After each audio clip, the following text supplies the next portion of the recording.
ang magandang umpisahan sa itlogan? Ang sisiw ba? O yung ready to itlog na? Yung pagka-deliver sa inyo ay itlog na. Para sa akin, ang mas magandang umpisahan, lalo na sa baguhan pa lang, yung nangingitlog na. Yung chicken layer, yung ready to egg na, kaysa yung sisiw. Ngayon, kung may experience na kayo sa sisiw, mas maganda. Mas okay yun. Pero para sa akin, ang umpisahan na lang muna yung ready to eat na. Kasi may manabibili naman. Ilalagay ko yung link kung saan namin nabili yung itlogan namin. Saan kami nag-umpisa. Kaya ayan na po. Ang starting yun nga, una naming nag-start kami nung August 17, yung 48 heads. Nag-umpisa kami sa 48 heads. Bali kasama na doon yung cage, yung kulungan, yung may mga kasama na siya, kulungan, yung cage, basta pag i-deliver sa inyo, yun na, meron na, kompleto na siya, meron na yan na, makikita niya kung gaano ka, yan na yun. Tapos, yun nga, yung una naming inimbest, yung 42 heads. Tapos, sabi ko, parang kulang. Yung 42 heads na yun, libre na lahat. Ayan, nakikita nyo naman kung yan lahat. Tapos yung building pala, bali yung bahay, yung kubo-kubo. Bali ang nagastos namin doon, si mister ko lang ang gumawa nun. Yung mister ko, tas tumulong na lang yung mga kapatid ko. Kasi marunong naman yung mister ko gumawa. Ayun nga, siya na lang gumawa lahat, ginawa niya basta yun na yun, yung syempre may ilaw, may gripo ng tubig, siya na yung gumawa lahat-lahat, yung sa pagpapagawa kasi ang manok, yung layer chicken, kailangan palagi may ilaw. Kaya 24, pag gabi kailangan may ilaw yun. Kaya yun nga siya na gumawa, yun nga una naming ininvest yung 42 heads. Tapos after 1 month nagpa-deliver ulit kami ng 42 heads ulit, kaya naging 84. So yung 84 na yan, nabawasan ata yun ng 3 namatay, kasi syempre sa umpisa pa lang hindi pa masyadong marunong yung aking mister. So yun, nabawasan siya. So hanggang sa marunong na siya. Kasi yung kinuhanan namin sa Taala Farm, gagabayan naman kayo eh. Mayroon silang kung pwede magtanong, bakit magkasakit yung manok, o sasabihin nung kinuhanan namin nung manok. So, ayan na nga. Nag-start kami nung August 2017. So, after 1 year, naisipan namin na bumili ng sisiw. Yun noong March 2018. Yun na, trinay namin kasi diba nasubukan na namin yung ready to egg na, yung ready na mag-itlog. So sabi ko naman sa mister ko, try nga natin yung sisiw kung gaano, kung alin ang mas maganda. So yun na nga, Nung last 2017, bumili kami ng sisiw 100 pieces. Bali ang isa 50 pesos yung isa. Doon yun nakakabili sa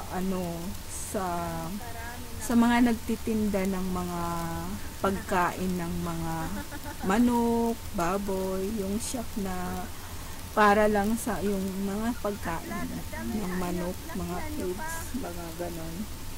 Doon yun, magtatanong kayo doon. Doon kayo magtatanong kung mayroon kayong sisiw na yung nangingitlog lang. Kasi iba yung nangingitlog at iba yung 45 days. Yung 45 days, yun yung iihawin lang pag lumaki. Itong nangingitlog na siya. Meron itong expiration after 1 year. Kasi nangihina yung mga itlog sa mga una pa lang yung nangingitlog. So, ayun na nga, pupunta tayo dun sa sisiw. Bali yun nga, dahil nga may experience na yung mister ko, yun na nga yung, dahil dun nga sa nag-umpisa kami sa ready to egg na, ready to mangitlog na. So, may experience na siya. Kaya, marunong na siya doon mag-alaga sa sisiw. Kaya yun ang kagandahan na mag-umpisa muna kayo dun sa kung yung walang experience yung mag-umpisa pa lang, mag-umpisa na lang muna kayo doon sa ready to egg. O paulit-ulit na nga lang ako. Pasensya na po kasi wala akong script. Wala akong ginagayahan kundi kung yung nasa isip ko lang. So, yun ang pagpapalaki naman ng sisiw. Nung una, kasi di ba 100 yung inano ng mister ko. 100. So, nabawasan siya ng 16. Ng 16 heads o 15 heads na sisiw. So, 86 na lang ang nabuhay. So, hanggang ngayon, kung ayan nakikita nyo, yan yung bago. Yan yung yung siya lang lahat ang gumawa yan, yung mister ko. Siya yung siya lahat. Nagpapatulong lang siya pagkakailangan ng tulong. Kaya ayun, yung 'di ba, ulitin ko ulit, ang una naming 48 heads, kasama na yan, makikita niyo yung 48 heads siya, yun nga, 42,000. So, yung unang deliver sa amin, kasama na yun lahat kasi i-deliver yun. Kaso lang, hindi pwede sa Luzon, Visayas, Mindanao lang ang nagdi-deliver.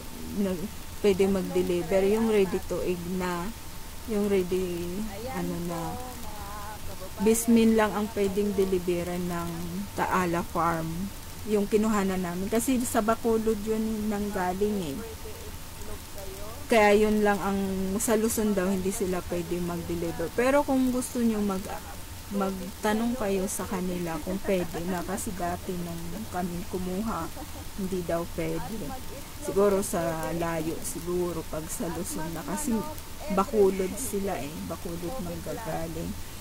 So yun nga, diba, una 48 heads, kasama na yung cage, yung kulungan. Tapos pangalawa, after 1 month ang pa-deliver ulit kami. So yun na nga. After 1 year, bumili kami ng sisiw. So hanggang ngayon, na siya, ayan na, malaki na siya. So bali ang total ng layer chicken namin, bali 82, 70, less than 200 heads na ngayon. Hindi ko kasi mabilang. Basta almost 200 heads na ngayon yung namin. So, ang araw-araw sila nangingitlog. Depende sa ano, yung nangingitlog. Minsan naman yung ibang manok hindi araw-araw nangingitlog. Pero yung napoproduce nilang itlog sa isang araw, umaabot siya ng mga 3 tray. Yung isang tray, 30 pieces yon, 30 eggs. So, bali 90. Yung pinakamataas, more than 100 pieces eggs per day. So, yun ang ano namin. Yun ang mga itlog. Kita namin sa araw-araw. Yun nga, meron pumupunta na lang yung iba sa bahay namin, doon sa kulungan ng manukan, ng itlogan namin. Yung customer na mismo ang kumukuha ng itlog kasi mabait yung mister ko. Ayun, dati siya na yung nag-harvest. Kung makita nyo, tuwing nagbabakasyon ako, nag-harvest ako. Ngayon, binago niya yung customer na yung ano niya. So, makikita nyo yan. Noong June 12 lang niya yan binidyohan ng pinsan ko. Kasi piyesta nung June 12. Kaya, ayun. So, ayan lamang po ang aking maisishare sa inyo na sa pag-uumpisa ng itlogan ng namin, kung paano namin, kung magkano ang umpisa. So, bali, ang total pala ng nagastos namin. Sa ano lang yun, yung sa una, di ba, 84,000, yung dalawang cage, yung dalawang kulungan, 82,000 kasi 42,000 per isang kulungan, di ba? So, bali 84,000. And ang nagastos namin sa building, yung sa bahay ng kulungan, bali 40,000. Lahat na yon kasi dati wala kaming gripo, ginawa ng mister ko, yung inanuhan niya ng ilaw, ganon, yon. So, ayun, umabot siya ng gastos total namin sa umpisa.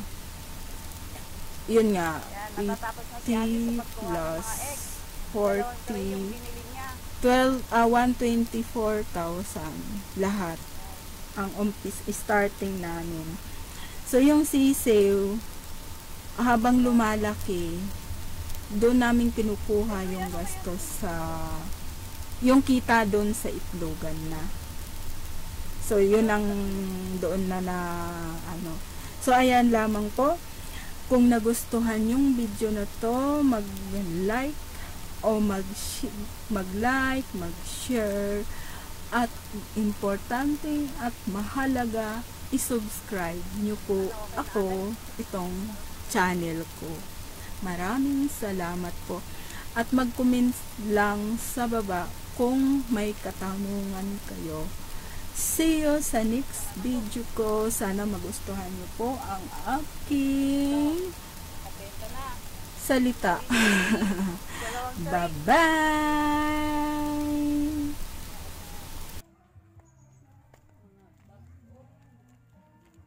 Yan. Tapos na si ate ha.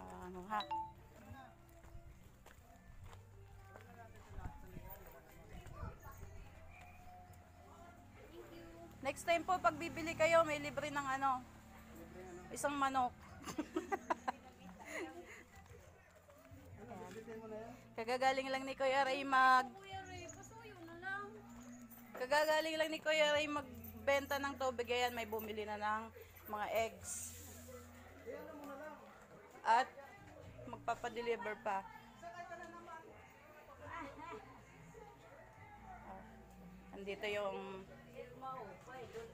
Andito yung nanay ng mayora natin. Ayan, si Dada. Ito naman si Iday. Puting cleavage naman. At ako, kakain ulit. Maraming salamat. O, dyan ka muna, Ate Vilin. Standby ka muna, ha. Mamaya, madami pa akong bibidyohan.